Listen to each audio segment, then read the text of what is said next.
China could now afford to dream about a different kind of future. Now, because before it had really become a football, it had been kicked around the world.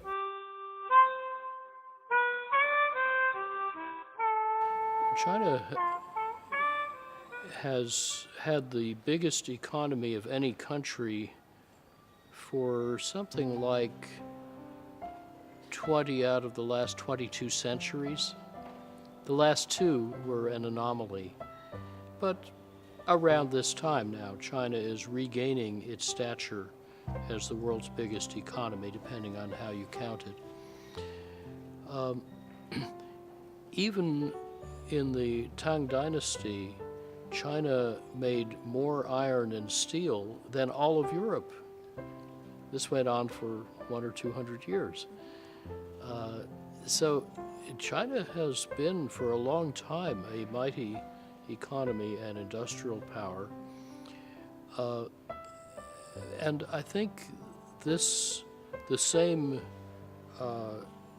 hard work and sense of strategy that has made China a great nation and economy is now being focused on very worthy future directions of Chinese development that are inspiring many in other countries. Well, Chinese dream, I think, first of all, Chinese dream, you can interpret Chinese dream in different way.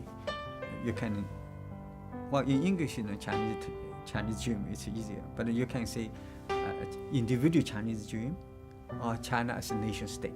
If a nation state becomes strong, well, individual will feel safer. Of course, you have a very strong national defense. But if individual become rich, so the nation state will have a sound foundation. So I think currently, actually, there, the China actually leadership of people actually are moving, in those two directions, accordingly, right? At the state level, also at the individual level. China could now afford to dream about a different kind of future now. And so this marks a key break, I think. China now needs to think differently about itself. What sort of society are we trying to build? What are its characteristics? Urbanization, social welfare, levels of prosperity, and so on the one hand. And on the other hand, China could now think for the first time for how long? More than 150 years, about its own place in the world, its own future. Because before it had really become a football, it had been kicked around the world. It was so weak. But now it was no longer in that position. China was now transformed. China was strong. China could think about not only what its place should be in the world, but what its role was in the world. Even the beginnings of being a great power. What kind of great power? What is a great power? And all of these things have become possible. And Xi Jinping's notion of China dream is addressing this question.